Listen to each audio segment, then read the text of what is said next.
Mancini, boa noite. Eu gostaria que você falasse sobre as possibilidades ainda que existem, mas ficaram mais difíceis ainda de permanência do Grêmio na elite do futebol brasileiro. Eu gostaria de também uma explicação sua por conta da postura do time e das substituições no segundo tempo. Obrigado. Boa noite a todos. Lógico que hoje é um dia difícil para falar. A gente ainda tem oportunidade e nós vamos nos agarrar muito nisso. Lógico que a gente depende agora de alguns outros resultados. A postura da equipe hoje foi uma postura de uma equipe que quis vencer, que foi acima, que jogou a maior parte do primeiro tempo no campo de ataque, fez o seu gol. Aí na segunda etapa nós sabíamos que o Corinthians viria para cima e dessa forma a gente tentou bloquear e vinha bloqueando muito bem, né? É bom que se diga isso, a postura de marcação da equipe vinha muito bem até o lance aos 42 do segundo tempo, onde a gente afrouxa a marcação e dá a possibilidade de um arremate de fora da área de um jogador que eu havia chamado a atenção já, não só hoje na palestra, no vestiário, como ao longo dessa semana, porque realmente é um atleta diferenciado que bate muito bem na bola e a gente acabou tomando um gol que é óbvio que jogou uma ducha de água fria em cima de todos nós, mas ao término do jogo, agora de cabeça mais fria, a gente sabe que ainda existe uma possibilidade e nós vamos nos agarrar nela, né? Ficou mais difícil? Ficou sim. A gente reconhece que ficou. Era importante a gente ter vencido até para dar a possibilidade, uma resposta ao nosso torcedor, mas eu acho que o torcedor viu uma equipe aguerrida, que lutou, que se superou, né, que fez um jogo igual ao Corinthians. O Corinthians, a rigor, não teve grandes oportunidades na partida, a não ser o lance do gol, que foi um chute de fora da área. E sobre as substituições, elas foram feitas em cima daquilo que estava se desenhando o jogo. O Rafinha, ele já vinha com amarelo e possivelmente seria expulso se nós não fizéssemos a troca. Eu tinha a possibilidade de fazer pelo Wanderson ou pelo Juan, porque como eu não tinha um outro jogador que me desse talvez a puxada de contra-ataque do Wanderson e para uma possível linha de 5 no final do jogo, eu acabei optando por ela. A entrada do Borja, do Vila Sante, eu acho que não tem muita necessidade de explicação, porque são jogadores que fizeram a troca simplesmente de posição de jogador, né? E a entrada do Sarará em função da lesão do Thiago. Infelizmente, acho que a saída do Thiago também pesou um pouquinho para a perda de marcação no sistema central da equipe. Mancini, você levou aproximadamente aí pouco mais de uma hora para vir para a coletiva. Mesmo que você não entre em detalhes, mas é mais ou menos o que acontece depois de um jogo como esse, onde as esperanças elas ficam muito próximas do zero. O que se fala nesse período de quase uma hora depois que você levou do fim do jogo para chegar e conversar conosco aqui? Em primeiro lugar, a gente quase se pega no vestiário, porque todo mundo tem brio e sabe que tomar um gol aos 42 minutos do segundo tempo não estava no script de nenhum de nós. Então, a gente obviamente que fala muito sobre isso. A demora foi em função da demora da instalação do equipamento. Eu já estava pronto, assim como o Denis, o presidente, então logo acabou a partida.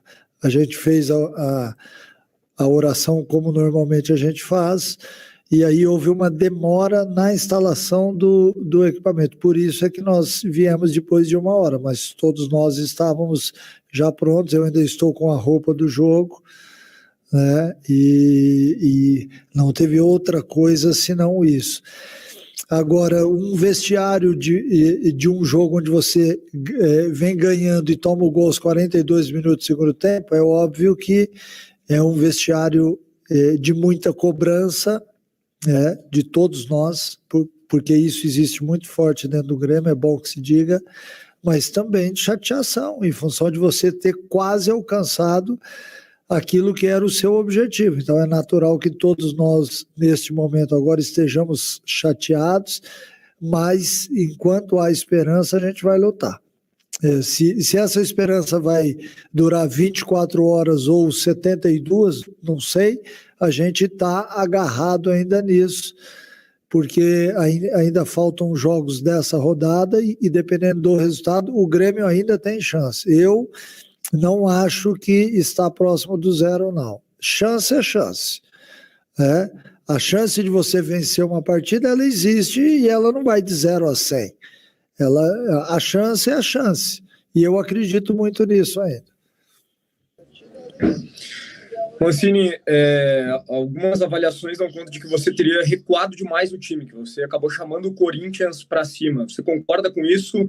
E qual a sua responsabilidade hoje no resultado que não foi positivo para o Grêmio?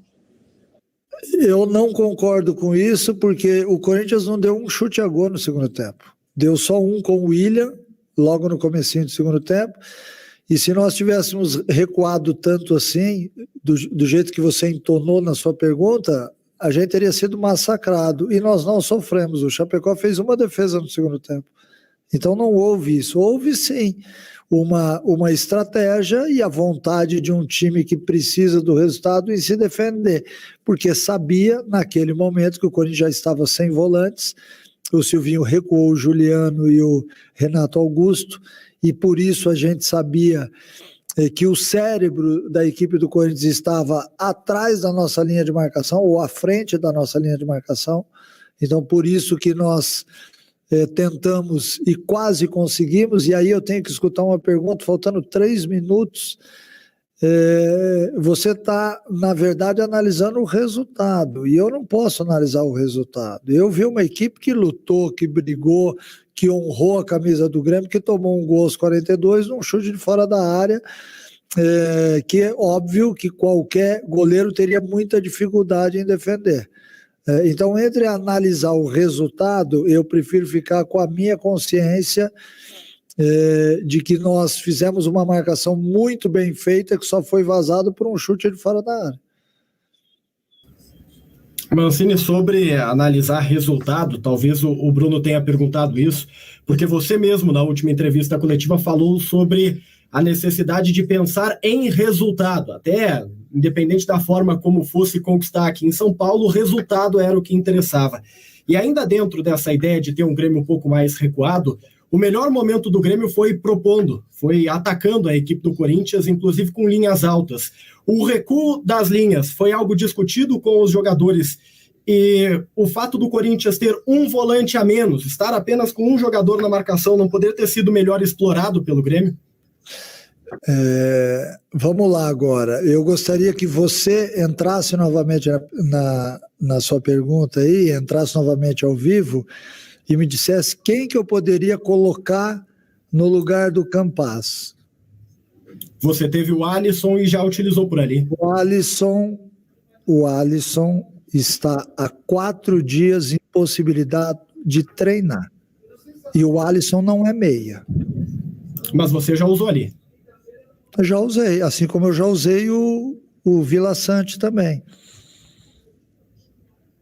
Então, me dá uma outra solução, porque talvez eu não enxergue bem.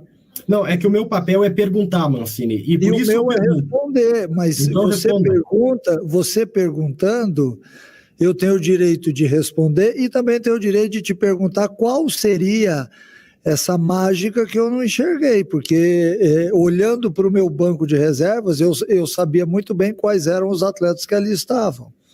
Então, se eu não tenho um atleta com a capacidade do Campaz, e por isso eu esgotei o Campaz até quando eu pude, eu esgotei alguns outros jogadores até onde eu pude, e se eu tivesse uma outra opção, com certeza eu teria feito.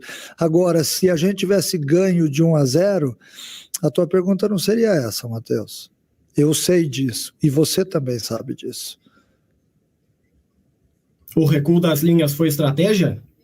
O recuo das linhas é o que qualquer equipe que está vencendo uma partida faz, porque quando você recua a linha, você tem a possibilidade de contra-atacar.